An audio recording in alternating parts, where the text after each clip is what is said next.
니에마야 6장 1절부터 2절까지. 이제 이 일이 일어났으니 곧 살발랏과 도비야와 아라비아 사람 게심과 우리 원수들 중 남은 자들이 내가 이미 설벽을 건축하여 그 안에 무너진 곳이 남지 아니하였다는 것을 들었을 때, 그때 비록 내가 아직 선물의 문짝을 달지 못하였더니 설발롯과 게셈이 내가 사람 보내야 이르기를 오라, 우리가 어느 평야의 마을들 중 어느 하나에서 함께 만나자 하더라. 그러나 그들을 내가 해를 끼치려고 생각하였더라. 오늘 말씀 제목은 오라 우리가 오노 평야에서 함께 만나자. 우리가 오노 평야에서 함께 만나자입니다. 내부적인 문제들이 이제 해결되어 갈 때 외부적인 문제가 온다는 것을 우리 여기서 볼 수 있습니다. 나그네 길 갈 때에 찬송 부르며라는 곡이 찬송가가 있는데요. 침례교 찬송가에 있습니다. 거기에 보면 가사 중에 안팎으로 화살이 나를 찔러도 라는 가사가 있어요. 안팎으로 화살이 날아와서 나를 찌른다. 우리의 외부, 내부의 문제가 우리 삶 속에 있다는 사실이죠. 우리 원수들의 공격이 내 외부적으로 있다는 겁니다. 예루살렘에 있던 유대인들의 그 생계부재가 해결이 되었습니다. 내부적인 문제가 해결되었음을 우리 지난 시간에 5장에서 봤죠? 자, 그런데 잠시 숨 고르기를 마친 이 예루살렘 밖에 있던 외부 세력들, 원수들이 움직이기 시작합니다. 그 사람들의 이름 뭘까요? 세 사람, 산발랏, 도비야, 게셈. 이 세 사람이 계속해서 예루살렘을 노려보고 있었던 겁니다. 그들은 성벽과 문들을 재건하는 느헤미야와 유대인들의 그런 상황을 계속 주시하고 있었던 겁니다. 그들이 유대인들의 재건 공정을 이제 지켜보게 되었다면 그들은 이제 낙심해야 할 상황이었습니다. 왜냐하면 1절 말씀 보시다시피 문짝만 달지 않았고 무너진 모든 곳이 다 보수된 상태가 되었기 때문이에요. 자, 그런데 원수들은 끝까지 집요하게 하나님의 백성 또 우리 교회 안으로 틈을 만들려고 시도한다는 사실을 우리 오늘 볼 수 있습니다.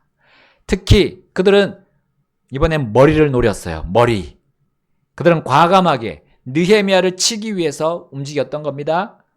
머리만 치면 그 밑에는 아무 필요가 없습니다. 더 이상 힘들일 필요가 없어요. 우리가 2절에서 읽은 것처럼 오늘 2절에서 읽은 것처럼 그들은 느헤미야를 성 밖으로 끌어내려는 시도를 했습니다. 자, 2절 말씀 다시 읽어볼까요? 2절 시작. 산발락과 게셈이 내게 사람을 보내어 이르기를 오라 우리가 오노 평양의 말들 중 어느 하나에서 함께 만나자 하더라. 그러나 그들은 내게 해를 끼치려고 생각하였더라. 아멘. 자, 오노 평야로 와서 만나자고 그 원수들이 요청했어요. 그런데 그들은 오노 평야의 어느 마을에서 만나자 했습니다. 약속 장소 정확하게 얘기했습니까? 아니었죠. 그리고 왜 만나는지도 불분명했습니다. 원수들은 항상 애매모호하게 어떤 타협안을 제시합니다. 그러므로 그들은 논리정연하지 않습니다. 여러분, 죄악의 속성이 바로 그와 같습니다. 죄악의 속성은 능구렁이같이 슬쩍 넘어갑니다. 그래서 질서와 규칙을 멸시합니다. 불분명한 교제는 반드시 우리를 영적으로 넘어지게 할 것입니다. 여러분, 우리 이 세상 사람들과 만나는 그 동기가 무엇입니까? 그 동기가 바른 동기입니까? 그 동기가 바른 동기가 아니라면 지금 마귀 사탄이 펼쳐놓은 그 덫으로 들어가는 꼴입니다. 그들을 주님께로 인도하려는 동기가 아니라면 그 어떤 모임도 성도에게는 의미가 없습니다. 여러분, 원수들은 오로지 유대인들의 총독이자 머리인 느헤미야를 해하려고 해서 이제 자신들이 유대인들을 통치하려고 하는 그런 목표를 그들은 가지고 있었어요. 그걸 포기하지 않았습니다. 아직. 원수들은 자신들이 맡은 목 이상을 얻기 위해 혈안이 되어 있습니다. 페르시아 아닥사스다 왕, 그 왕이 임명한 분량 이상을 탐내는 이 사악한 무리들이 바로 산발락과 도비아와 게셈이었습니다. 물론 이 모든 것을 알고 있었던, 이 계략, 그들이 뭘 원하는지 알고 있었던 느헤미야였습니다. 그렇지만 느헤미야도 사람이었습니다. 웬만하면 그 같은 총독끼리 좋은 관계를 유지해서 편안하게 그 지역에서 다스릴 수 있었던 느헤미야였어요. 그들과 싸우지 않고 타협하면서 잘 지낼 수도 있었습니다. 그러나 이미 그러한 타협안을 시작부터 잘라버린 느헤미야였습니다. 자, 그래서 느헤미야는 이렇게 그들에게 답합니다. 6장 3절입니다. 이에 내가 그들에게 전령들을 보내어 이르기를 내가 지금 큰 일을 하는 중이므로 내려갈 수 없노라. 어찌하여 내가 그 일을 버려두고 너희에게로 내려가 그 일을 멈추게 하겠느냐 하였더라. 여러분, 이 세상과 대면하는 그 첫 번째 순간에서 이 성도의 결단이 얼마나 중요한지를 보여줍니다. 그것이 성도 인생 전체를 흔들림 없이 하나님과 동행하게 하는 원동력이 되기 때문이에요. 우리 어린 학생들 이제 커서 진학할 때 보십시오. 또 청년들이 이제 직장에 취직할 때를 보십시오. 혹은 직장 이제 열심히 다닌 그 청년이 결혼할 때를 한번 보십시오. 그들의 결정들이 하나님의 인도와 그분의 가치관에 따라서 결정하는지가 그의 평생, 그리고 그가 영원한 결정을 하는 그 순간이란 사실이에요. 그 결정에서 세상과 타협할 때 그 인생의 중요한 것을 잃어버리고 맙니다. 그리고 그 영원한 것을 잃어버릴 수 있는 위험 속에 들어가는 거예요. 여러분, 학교에 얽매이고 그 직장에 얽매이고 그 가정에 얽매이는 것입니다. 그리고 살면 살수록, 시간이 흐르면 흐를수록, 세월이 가면 갈수록 주님께로 돌이키기가 더욱더 어려워지는 거죠. 자, 물론 사람이 어릴 때, 그리고 잘 모를 때 이 세상의 길을 택했다면 하나님께서는 그가 인생을 결정할 때 기회의 문을 또 반드시 열어주십니다. 여러분, 그 누구를 통해서 열어주십니까? 바른 길을 선택한 사람들입니다. 바로 교회를 통해 열어주십니다. 그러므로 교회가 얼마나 중요합니까? 디모데전서 3장 15절에 교회가 뭐라고 소개되어 있습니까? 진리의 기둥과 터다. 진리의 기둥과 터. 이 교회를 통해서 잘못된 길로 가고 있는 사람들이 돌이킬 수 있는 그런 기회의 문으로 하나님께서 그 회복의 문으로 사용하신다는 사실이죠. 그래서 하나님의 집이라고 표현하고 있지 않습니까? 하나님의 집. 그것이 교회입니다. 교회의 이러한 역할을, 이런 중대한 역할을 대신할 어떤 다른 단체, 사람들의 모임, 이 세상에는 없습니다. 교회의 존재의 이유가 바로 이와 같습니다. 그러므로 우리 교회를 우리가 기념하고 그 창립을 또 감사하고 찬양하는 것이 얼마나 귀합니까? 교회가 계속 존재하고 이어지는 이유, 바로 원수들도 그렇게 활동하면서 끈질기게 존재하기 때문입니다. 원수들은 지옥의 문들입니다. 그 지옥의 문들로서 정말 멸망당하기 직전까지 그들은 끈질기게 사람들을 넘어뜨리고 있습니다. 그래서 주님만을 신뢰하는 이 느헤미야임을 매우 잘 아는 그 원수들은 느헤미야를 한 번 떠보는 공격으로 끝내지 않았어요. 그 공격을 끝내지 않았습니다. 자, 6장 4절 말씀 보면 나오죠? 6장 4절. 자, 함께 읽겠습니다. 시작. 그럼에도 그들이 이런 식으로 4번이나 내게 사람을 보냈고 나는 같은 식으로 그들에게 응답하였더라. 아멘. 자, 3, 3번이란 말이 있잖아요. 3, 3번. 적어도 3번은 하고 끝을 맺자라는 말입니다. 그런데 대적들은 3번을 넘어서 4번 같은 식으로 공격했습니다. 대적들이 얼마나 끈기 있는지를 보여주죠. 자, 그들은 악랄한 동기로 끈질기게 활동하는데 심지어 우리 성도들보다 더 신실하게 그 일을 하고 있다는 사실입니다.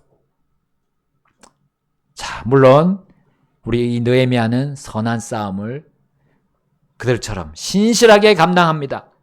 그래서 4번 모두 같은 식으로 응답했다라고 나오죠. 그 말이 이겁니다.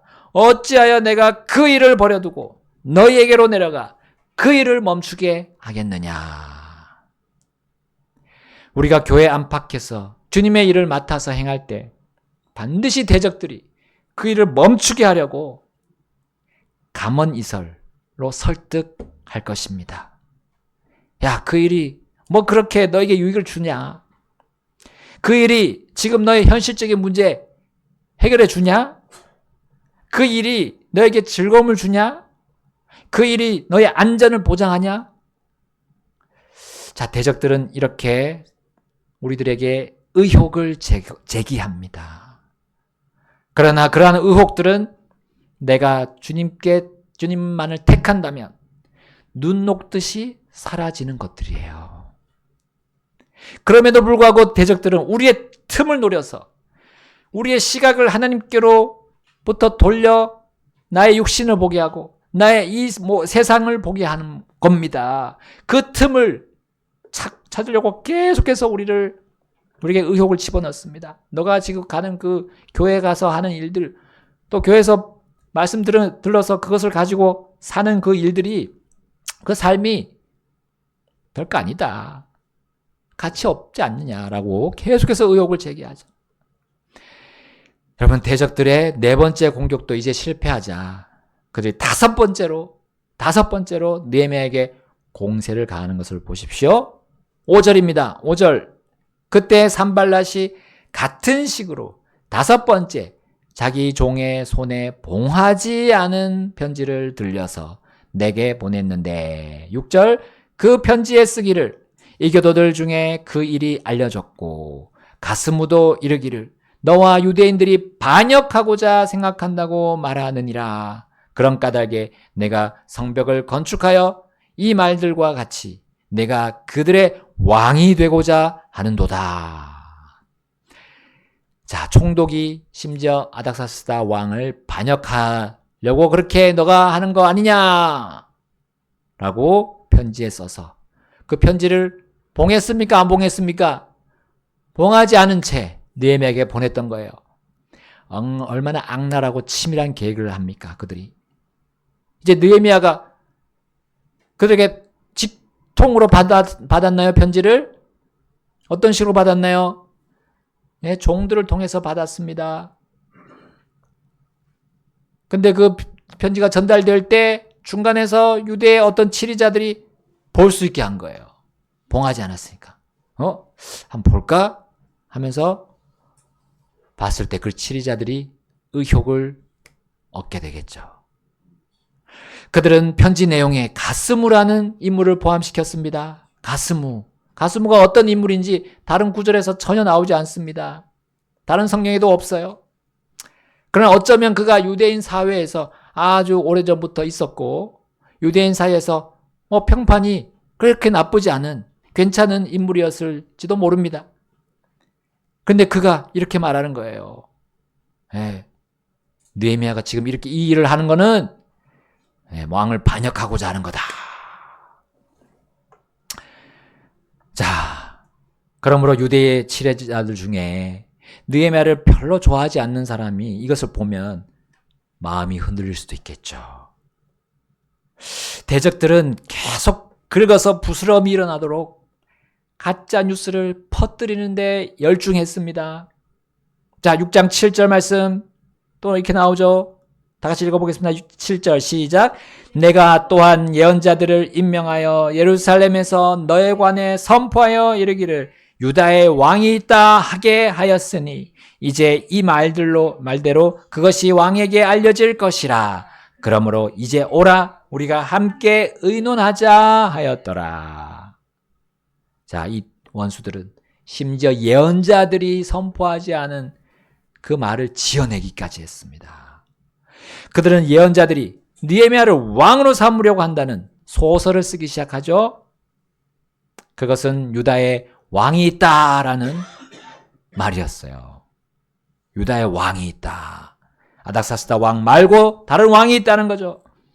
자, 이 말들이 아닥사스다 왕에게 알려지게 되면 느헤미야는 모든 일을 멈추고 왕에게 돌아가야 하는 그런 명령을 받아야 할 수도 있습니다. 전에처럼 성전을 건축할 때처럼 그 성전을 건축을 멈추게 한 그 이방 총독들과 똑같은 계략을 지금 똑같이 사용했던 거예요. 대적들은 가짜뉴스와 가스라이팅에 이은 위협을 느헤미야와 유대인들에게 주고자 쉬지 않고 거침없이 돌격했던 겁니다. 여러분, 마귀 사탄은 이 땅에 복음이 전파되지 못하도록 가짜 뉴스를 전파합니다. 복음으로 사람들이 자유를 얻지 못하도록 또 진리를 탐구하지 못하도록 사람들에게 가스라이팅하는 존재가 마귀 사탄입니다. 그는 주님의 말씀을 싫어하고 미워하는 사람들을 도구로 사용합니다. 인간의 죄악을 불씨로 삼아서 이제 그 죄악을 심판하지만 죄로부터 건져내어 회복시키는 그 진리까지도 그는 불태우려고 그렇게 가짜 뉴스를 전파하고 거짓말을 합니다. 여러분, 원수들이 느헤미야와 만나서 무엇을 의논하려고 했을까요? 그들은 예루살렘 재건을 어떻게 해서든 막으려고 어떤 타협안을 제시했을 것입니다. 사실 그들은 군대를 소집해서 무력으로 예루살렘을 점령하고 아닥사스다 왕에게 그들이 반역을 했기 때문에 저희가 평정했습니다 라고 보고할 수도 있었어요.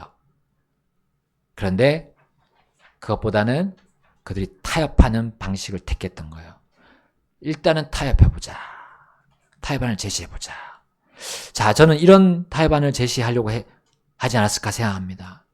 너와 유대인들이 성벽과 문들을 재건할 때까지 우리가 가만히 있을 거야. 다만 일이 끝나면 그 다음에 너는 수산으로 돌아가라. 원래 너의 그 하던 일로 돌아가라. 그리고 여기에 통치권을 우리에게 넘겨주라. 이런 걸 하지 않았을까? 이런 타협을 제시하지 않았을까 생각합니다. 여러분, 우리는 얼마든지 그들이 이런 타협안을 제시할 수 있었다고 볼 수 있습니다.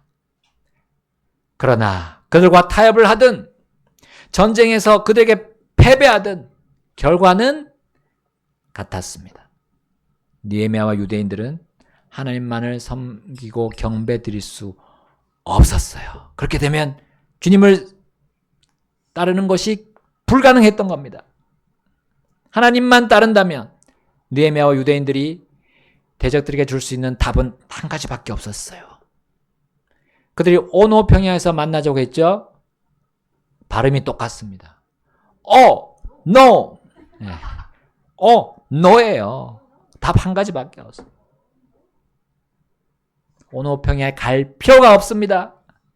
느헤미야가 대적들을 향해서 반응한 그 첫 번째 말이 그들의 여전한 유일한 답이었어요. 느헤미야기 2장 20절에 그 첫 번째 느헤미야가 그들의 타협안을 제시할 때 이렇게 얘기했습니다. 20절 말씀 한번 보겠습니다. 2장 20절 돌아가셔서 2장 20절 함께 읽겠습니다. 시작. 그때 내가 그들에게 응답하여 그들에게 이르되 하늘의 하나님 곧 그분께서 우리를 형통하게 하시리니 그러므로 그분의 종들인 우리가 일어나서 건축하리라. 그러나 너희는 예루살렘에서 아무 목도 없고 권리도 없으며 기념물도 없다 하였더라. 아멘. 느헤미야는 대적들의 끈질긴 압박에도 신실하게 주님만을 바라보았어요. 그 첫 번째 결정, 그것을 버리지 않고 계속 이어갔던 겁니다. 자신의 편의를 생각하거나 또 자신 밑에 치리자들의 편의를 생각한 것이 아닙니다. 하나님의 인도하심만을 그는 온전히 따랐습니다. 그것만이 백성들을 보호하고 백성들을 지켜서 백성들을 주님께로 인도하는 총독으로서의 확실한 임무 완수임을 그는 믿고 받아들였던 거예요. 주님을 섬기면서 정말 대적들과 함께 원수들과 함께 몫을 나누고 권리를 나누고 그들과 함께 남길 기념물이 없다는 거였습니다. 어떻게 주님을 섬기면서 그들과 또 같이 양다리를 거치릅니까? 양다리 걸치면 찢어지는 거예요. 그러므로 그는 그들이 몰래 숨겨놓은 올가미, 그 덫을 거뜬히 피해갈 수 있었어요. 그리고 이렇게 그들의 압박에서 벗어나는 한마디를 또 던질 수가 있었습니다. 8절입니다. 8절, 6장 8절 다시 돌아가서요. 8절, 그때에 내가 사람을 그에게 보내어 이르기를 내가 말하는 것과 같이 행한 것이 없고 다만 내가 내 마음에서 그것들을 꾸며내는 것이니라 하였더라. 9절입니다. 함께 읽겠습니다. 이는 그들이 다 우리를 두렵게 하고자 하여 이르기를 그들의 손이 약하게 되면 이로써 그 일을 이루지 못하리라 하였기 때문이라. 그러므로 이제 오 하나님이여 내 손을 강하게 하옵소서. 아멘. 느헤미야는 그들의 모든 계략 간파하고 파악할 수 있었습니다. 그럼에도 불구하고 여기 느헤미야의 입에서 무엇이 나옵니까? 기도가 나옵니다. 기도. 이제 오 하나님이여 내 손을 강하게 하옵소서라고 기도했어요. 느헤미야가 이 대적들의 관계를 어떻게 파악할 수 있었는지 우리 여기서 볼 수 있습니다. 그는 하나님께 온전히 엎드리면서 기도했던 거예요. 기도가 있다면 우리는 연전연승 백전백승이란 사실입니다. 그러나 우리의 지혜와 우리의 경험을 의지하고 그것으로 문제를 해결하려다 보면 덫에 걸리는 거예요. 사탄이 뿌려놓은 올가미들에 걸리고 맙니다. 하나님께 여쭙지 않을 때 우리는 우리 자신의 생각에 기울여지게 마련입니다. 힘들어지는 그 상황에 들어가고 싶지 않는 것이 우리의 본성 아닙니까? 본성. 여러분, 힘든 상황이 오지도 않았음에도 불구하고 우리는 미리미리 부정적인 생각을 하면서 올바르게 판단하기를 또 올바르게 판단해서 살기를 원하지 않습니다. 그것이 우리의 본성 아닙니까? 이와 같은 우리의 손이 얼마나 약합니까? 결코 강하지 않습니다. 우리의 손은 늘 나 자신만을 보호하는데 빠르잖아요. 우리 육체적으로 볼 때 위협이 보일 때 우리 무의식적으로 순식간에 나를 둘러 감쌉니다. 그리고 가장 약한 부분을 막습니다. 그러나 우리 육체를 보호하는 우리 이 손은 그렇게 작동하는 것이 100번 맞는 일이죠. 그런데 영적인 부분은 다릅니다. 대적들이 위협할 때 우리의 영적인 손은 나를 감싸는 것이 아니라 나를 보호하는 것이 아니라 하나님께 향해죠. 하나님 하고 내 손을 들어야 됩니다. 아버지께서는 항상 우리를 도와주시고 그 손을 잡으실 준비를 하고 계시는 거예요. 하나님은 자원에서 내미는 그 자녀의 간구를 매우 매우 기뻐하시는 분입니다. 내 손을 강하게 하실 분 하나님 아버지 한 분뿐입니다. 그분께 나아가서 온전히 내 자신을 내어드리는 그 일을 우리는 하루에 수만 번 해도 하나님은 지겨워하지 않으세요. 실증 내지 않으시는 분입니다. 그래서 그분이 인자하신 분입니다. 사람은 인자한 사람이 없습니다. 그러나 하나님은 인자하신 분이에요. 우린 기도해야 합니다. 그래서 쉬지 말고 기도하라 주님 말씀하셨어요. 왜냐하면 대적들이 쉬지 않고 공격하기 때문입니다. 그들의 방해 공작이 얼마나 깊숙하게 예루살렘 안으로 들어왔는지 우리 느헤미야를 찾아와서 이렇게 말한 유대인 예언자를 통해 볼 수 있어요. 유대인 예언자의 말이 무엇입니까? 6장 10절에 나옵니다. 6장 10절 그 후에 갇혀있던 무헤다브엘의 손자요 들라야의 아들 스마야의 집에 내가 갔는데 그가 이르기를 우리가 함께 하나님의 집으로 가서 성전 안에서 함께 만나고 성전의 문들을 닫자. 이는 그들이 너를 죽이러 올 것이기 때문이라. 참으로 그들이 밤에 와서 너를 죽이리라 하더라. 느헤미야가 주의 일에서 떠나도록 묶어둔다면 반드시 예루살렘 성벽 문들 재건이 중단될 것이 뻔했습니다. 자, 대적들은 심지어 예언자인 스마야에게 자신들이 그를 죽일 것이라는 거짓 정보를 심어주었어요. 여러분, 어떻게 예언자인 이 스마야가 이 대적들의 계략에 넘어갔습니까? 그가 주님을 의지하지 않았기 때문이에요. 주께서 세우신 권위를 따르기를 멈췄기 때문입니다.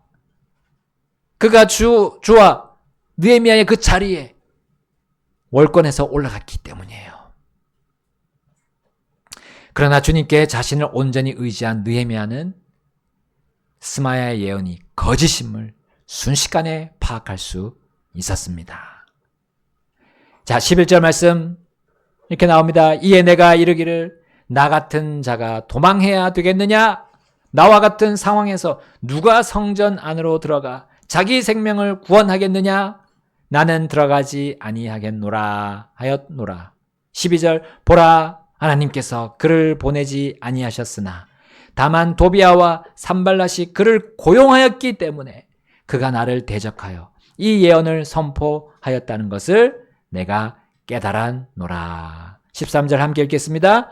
그러므로 그들이 그를 고용하는 목적은 나를 두렵게 하고 또 그처럼 행하여 죄를 짓고 또 악한 소문을 내려고 이를 만들어 나를 비방하려 함이었더라.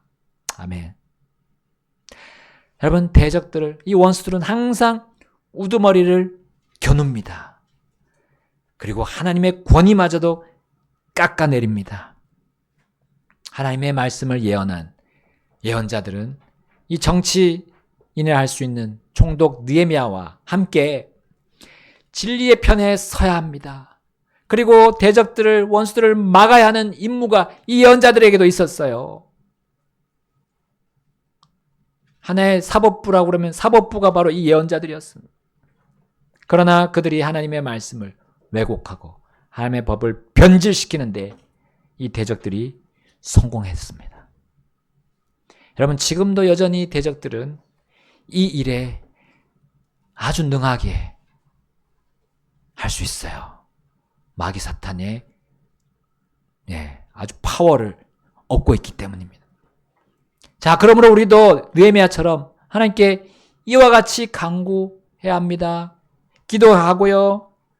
하나님의 말씀에 집중해야 됩니다. 더욱 그 일에 매진해야 됩니다.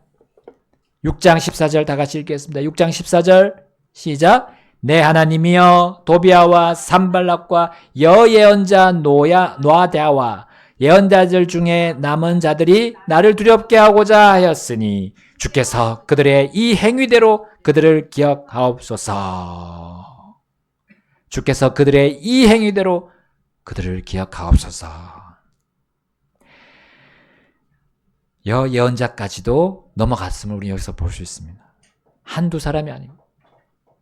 많은 치리자들, 그 권력을 가지고 있었던 사람들이 넘어가고 말았어. 여러분, 지금도 그와 같은 상황들을 우리는 보고 있습니다. 얼마나 참담하고 앞날이 캄캄합니다. 여러분, 원수들을 우리 곁에 있다는 사실, 오늘 여기 말씀들로 보여주셨습니다. 가짜 정보들, 가짜 뉴스들, 말도 안 되는 소설을 쓰는 사람들, 우리 그들과 함께 할 수가 없습니다. 대적들은 지금도 외치고 있습니다. 오라! 우리가 함께 오노평야에서 만나서 의논하자. 우리의 대답은 단순하죠? no. no. 자, 우리는 주님만을 섬기는 사람이기 때문입니다. 주님만을 섬기는 사람이에요. 주님의 말씀만 따르는 사람. 이게 분명하면 no 하는데 부담이 없어요. 자, 여러분의 오늘의 주님께 향한 결단이 무엇입니까? 피아노 바주 나올 때 우리 결단하겠습니다. 대적들은 항상 타협안을 제시하려고 합니다. 그러나 그 모든 것을 우리가 간파하고 판단할 수 있는 능력, 주님께 간구하는 겁니다. 주님께 기도하되 주님이 말씀하신 것을 가지고 기도하는 겁니다. 주님의 말씀을 봐야죠. 주님의 말씀을 읽고 묵상해야죠. 그러면 주님이 그때 그날 그 순간순간 피할 길을 보여주실 것입니다. 그리고 확실하게 그들의 간계를 계략을 간파할 수 있는 통찰력을 주십니다. 그리고 우리가 승리할 수 있는 모든 것들을 보여주실 것입니다. 자, 이 시간 주님 앞에 우리가 나가서 결단하겠습니다. 주님이 원하시지 않고 기뻐하지 않으시는 거라면 no 하는 겁니다. no. 자, 우리 주님 앞으로 나가겠습니다.